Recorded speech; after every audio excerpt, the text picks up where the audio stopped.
Hi there, Guy Moses here with my in-depth analysis. I decided to do a webcast. I'm getting kind of comfortable with these, so I decided that would be the best option rather than doing a typed format. The video that I chose and became very interested in was a project by the Innovation Institute through the New York Hall of Science, led by Priya Mohabir. Excuse me if I mispronounced that. I apologize. But it's Making for the Community, Program Design Principles for Engaging Teens as Makers.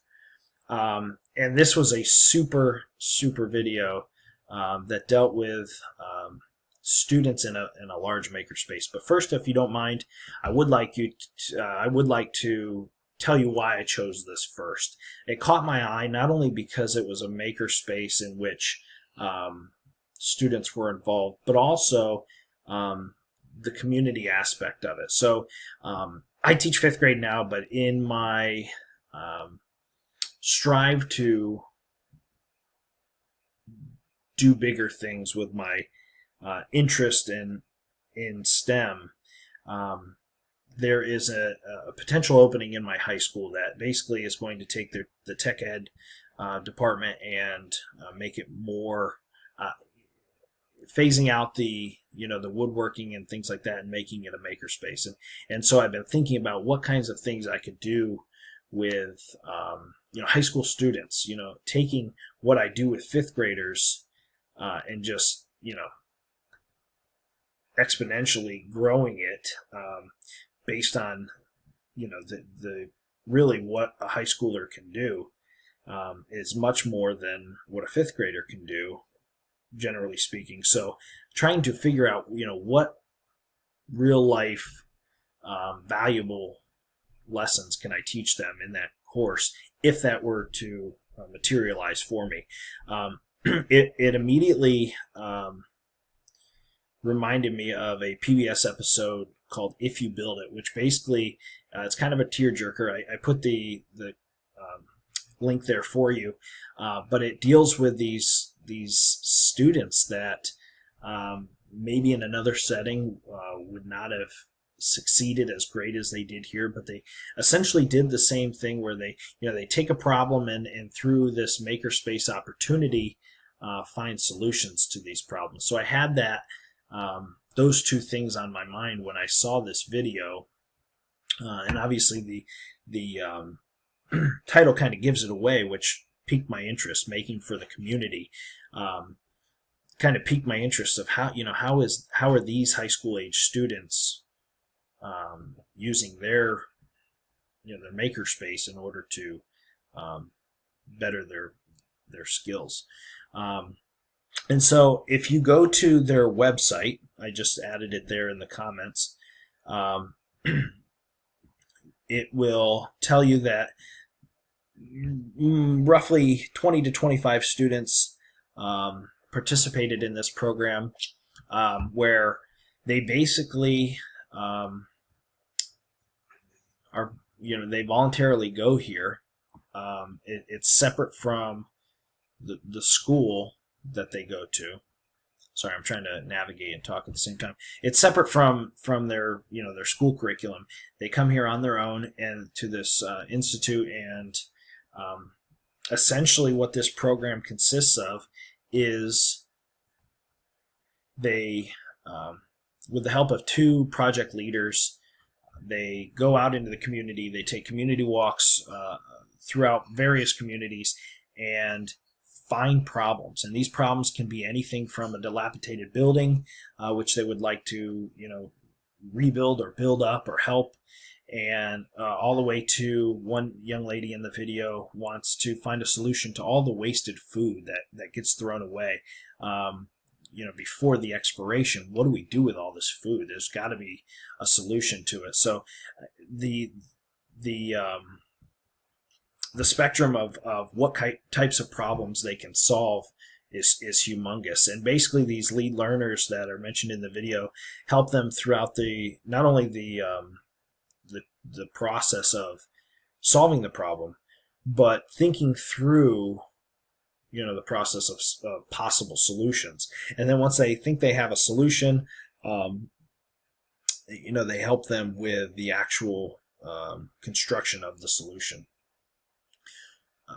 Whether it be building something or getting the right type of resources or getting the right type of contacts in order to you know get a concrete solution in place, and see it through. I'm going to go back to the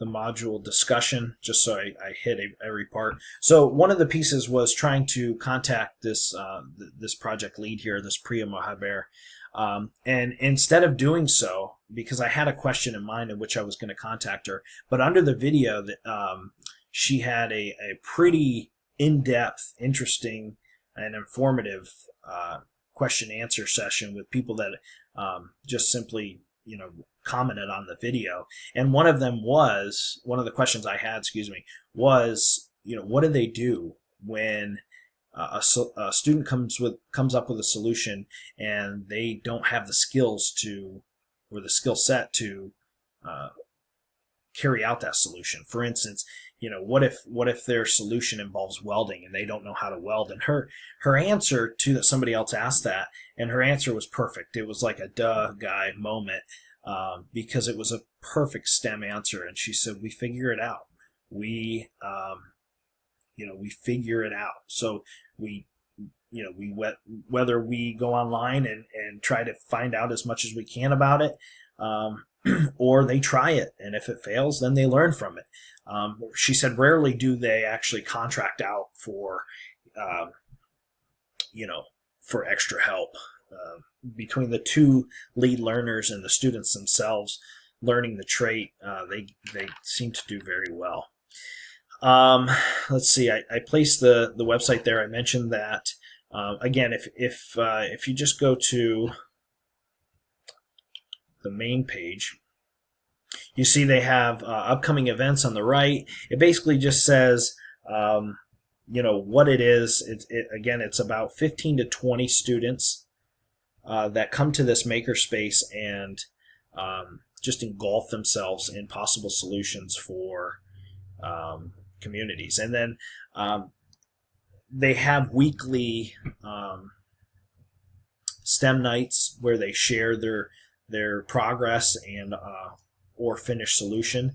But the Maker Faire in New York is a big showcase for them as well, and where they take their the solutions that they've worked on all year long and present them. So that's their website, very informational. I hope I summarized the project sufficiently enough.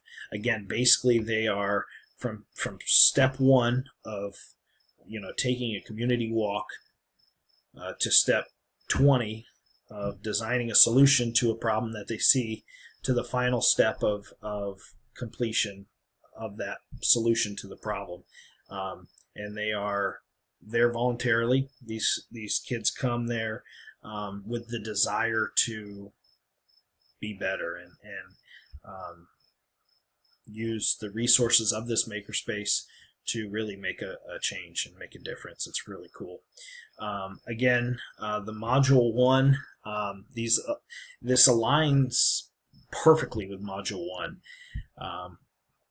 with the STEM practices, as far as the students asking questions or defining, hey, there's a problem, and then prototyping a solution, designing those solutions in a realistic way that will realistically solve the problem, and then going the final step and actually constructing a solution to that problem. As far as module 2, there wasn't as many connections, but the one I did find was like huge, in that this is completely and 100% student-based and student-led inquiry from, as I mentioned, that first step until the final step. Yes, they're facilitated and they have help along the way, but from the very first inception of what is the problem, it's student-led, it's student-based. So the inquiry piece from Model 2 fits perfectly in with this. I hope I sufficiently told you about why I chose this. Again, check that video out if you can, if you have time. It is really neat. Okay? Thank you so much, and have a great Memorial Day weekend. Bye.